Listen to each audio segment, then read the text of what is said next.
Hi guys, എന്റെ voice ആണ് തിരിച്ച് വീട്ടിൽ വന്നത്. സോ നോക്കുമ്പോൾ എന്റെ റൂം ആകെ അലമ്പായിരുന്നു. എനിക്ക് എങ്ങനെയെങ്കിലും പഴയ കോലത്തിലാക്കണം. സംഭവം ഭയങ്കര ലൈറ്റ് അറേഞ്ച്മെന്റ് കാര്യങ്ങളൊക്കെ ഉണ്ടെങ്കിലും അത്യാവശ്യം നല്ല ടെസ്റ്റും കാര്യങ്ങളൊക്കെ ഉണ്ടായിരുന്നു.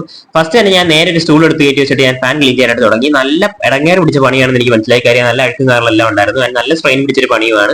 എന്തായാലും കുഴപ്പമില്ല. എനിക്ക് എന്റെ റൂം ക്ലീൻ ചെയ്യുമ്പോൾ ഏറ്റവും വലിയൊരു സാറ്റിസ്ഫാക്ഷൻ ഫീൽസ് എന്തായാലും അതെനിക്ക് ചെയ്തെടുത്തേ പറ്റുള്ളൂ.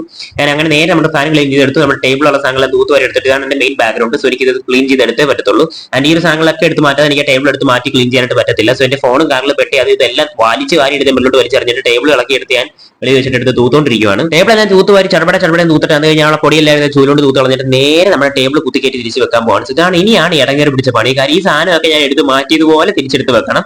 ആൻഡ് അത് പക്ഷേ ഞാൻ മെയിൻലി ചെയ്യുന്ന ഒരു കാര്യമാണ്. എനിക്ക് വലിയ ബുദ്ധിമുട്ടുള്ള കാര്യം ഒന്നല്ലായിരുന്നു. സോ എന്തായാലും ജസ്റ്റ് നമ്മൾ നേരെ നെക്ക് എന്ന് പറഞ്ഞ ലൈറ്റ് ഒക്കെ ഞെക്കി കളിച്ചിട്ട് നമ്മുടെ സാധനങ്ങളൊക്കെ അതുപോലെ പഴയ പോലെ തിരിച്ച് റീഅറേഞ്ച് ചെയ്യാൻ ഇടയ്ക്ക് മിസ്റ്റേക്ക് വരാറുണ്ട്. പക്ഷേ എന്നാലും കുഴപ്പമില്ല. വീഡിയോ കുറച്ച് സ്പീഡാണ്, കാര്യം ഒത്തിരി ലെങ്തി ഉണ്ടായിരുന്നു. ആൻഡ് ആ ഒരു സാധനം വരുമ്പോൾ ലൈറ്റിനകത്ത് കുത്തിക്കയറ്റി വെച്ചു. കാര്യം ഇതാണ് നമ്മൾ ലൈറ്റ് ആണ് മെയിൻ ബാക്ക്ഗ്രൗണ്ട്, പ്രത്യേകിച്ച് രാത്രി വീഡിയോ എടുക്കുമ്പോൾ. ആൻഡ് നമ്മുടെ ഫോണും കാണാൻ തിരിച്ച് അതുപോലെ എടുത്ത് കയറ്റി വെച്ചിട്ടുണ്ടായിരുന്നു. ഇവിടെ എനിക്ക് ചെറിയ മിസ്റ്റേക്ക് പറ്റി, മുമ്പ് വെച്ച് എങ്ങനെ മറന്നുപോയി. ആൻഡ് കുത്തിയിരുന്ന് എങ്ങനെയൊക്കെ റെഡിയാക്കി എടുത്തു. അത് നമ്മുടെ പെട്ടിയിൽ എടുത്ത് തിരിച്ച് അതുപോലെ കയറ്റി വെച്ചിട്ട് നമ്മുടെ ഫൈനൽ ലുക്കിലേക്ക് പോകുകയാണ് ഗൈസ്. സോ എനിക്ക് എപ്പോഴും എന്റെ റൂം ക്ലീൻ ചെയ്യുമ്പോൾ സാറ്റിസ്ഫാക്ഷൻ. നിങ്ങൾക്ക് എന്ത് ക്ലീൻ ചെയ്യണമെന്ന് കമന്റ് ചെയ്യുക. സോ എന്തായാലും ഇതാണ് നമ്മുടെ final look and I am still very happy guys. കാര്യം എന്റെ റൂം ഭയങ്കര ക്ലീൻ ആകുമ്പോൾ എനിക്ക് ഭയങ്കര സാറ്റിസ്ഫാക്ഷൻ ആണ്. So good bye.